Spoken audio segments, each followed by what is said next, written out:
कभी आपने सोचा है what is the secret of living a long happy and a deeply fulfilling life? क्यों कुछ लोग सुबह इतनी एनर्जी एंथुसियाज्म और पर्पस के साथ उठते हैं, वही कुछ लोग just drag themselves through the day? Well, इस सीक्रेट का एक नाम है, एक ब्यूटीफुल टर्म है, Ikigai. Today we are going to explore the powerful lessons from this international best-selling book Ikigai, the Japanese secret to a long and a happy life.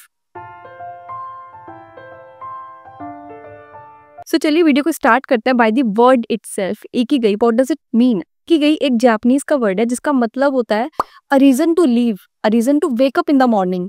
So the author of this book traveled to a village in Japan, Okinawa. Okinawa is also known as village of longevity because यहाँ पे सबसे ज्यादा सेंटिनेरियंस मिलते हैं. सेंटिनेरियंस वो लोग होते हैं जो 100 साल से भी ज्यादा जीते हैं. And they don't just live, they live happily, they live peacefully and joyfully. तो रिसर्चर्स ने रिसर्च किया कि ऐसा क्या है इस आइलैंड पे जो इतने टाइम तक, इतने लंबे समय तक लोग जी जाते हैं, एंड वो भी इतना खुशी खुशी, वो भी इतना पीसफुली, इतना joyfully. So they find out that these people live with their Ikigai. So it's the common point, common answer of 4 questions, जैसे कि आपको स्क्रीन पे दिख रहा होगा. What you love, आपको क्या करना पसंद है, जो आपको बहुत अच्छा लगता है करना. Second, what you are good at, जिसमें आप अच्छे हो, जो आपकी स्किल है, जो आप इजीली कर पा रहे हो. And what the world needs, लोगों को क्या चाहिए, इस वर्ल्ड को क्या चाहिए जो लोगों की हेल्प भी कर सके. And what you can be paid for, जिसके लिए आपको पैसे भी मिल सके. सो इन 4 क्वेश्चन का जो भी कॉमन पॉइंट आएगा, जो भी एक इंटरसेक्शन आएगा, that can be your Ikigai.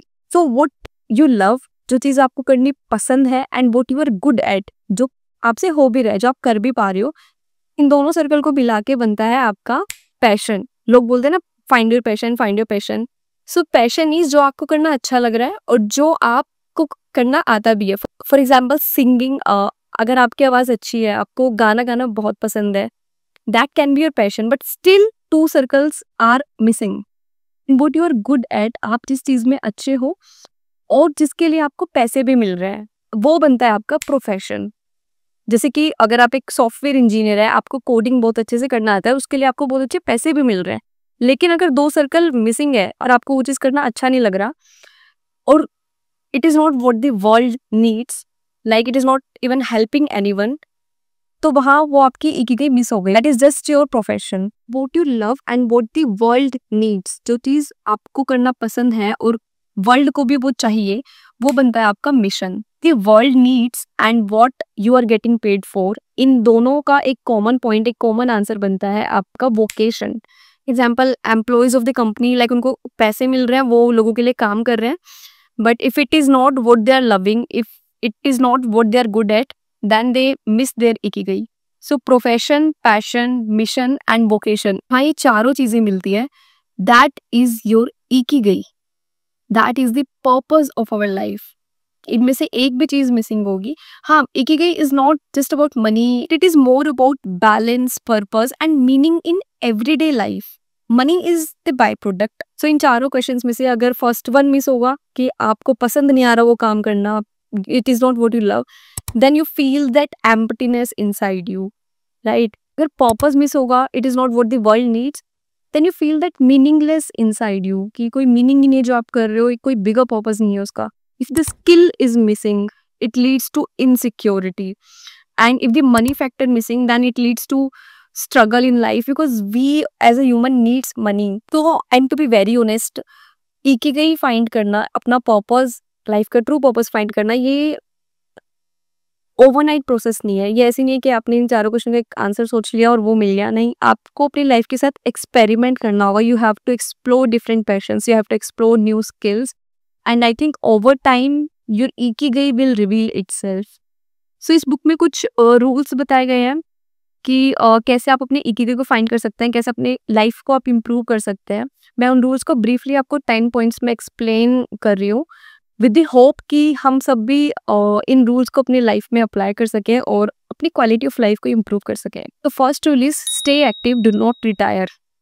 You know, they don't retire the way we think of retirement. These people keep doing things they love until their mind and body allows it.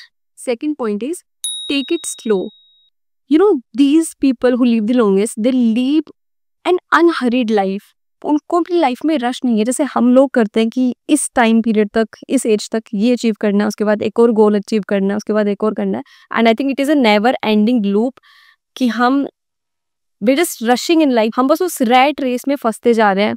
But if we take it slow, if we live a slow life, and if we enjoy the process, if we enjoy who we are becoming in the process, not just outcome, I think life gets a lot easier and a lot peaceful.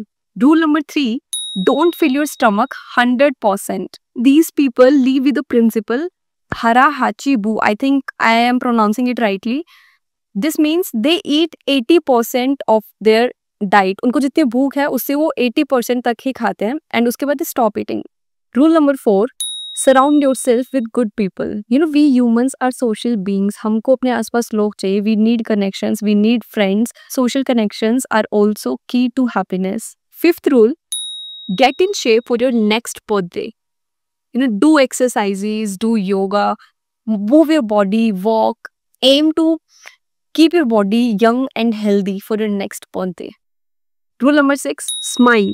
एक cheerful attitude सिर्फ stress कम नहीं करता, it leads to positivity, it attracts positivity. So always keep smiling. Number 7, reconnect with nature. No, अगर हम nature के करीब हैं, if we're close to the nature, it automatically, it naturally brings peace and grounding. Rule number 8, give thanks. Practice gratitude for all the people who are with you, for your loved ones, for all the things you have today, for everything you have today. क्योंकि एक जो grateful heart है हमें remind कराता है that how blessed we are. Number 9, live in the moment. Live in the present moment, and past and future, अगर आप deeply सोचो, you will realize it's all illusion.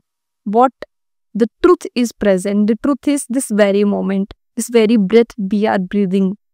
And rule number 10, last but not the least, follow your ikigai. Find your ikigai, explore your passions, find that unique purpose that makes life worth living. वो अपना एक unique purpose find करो जिससे life हर एक दिन एक blessing लगे, not burden. So these are 10 rules, very simple 10 rules. I think हम बहुत easily अपने लाइफ में अप्लाई कर सकते हैं और अपनी इकिगाई को फाइंड कर सकते हैं. इस बुक की जो मेन पॉइंट्स थे, मेन चीज़ें थी, वो मैंने आपको बता दी. You can also take it as a summary of this book. And I hope you find this video helpful. I hope this video add some value to your life, help you in some way.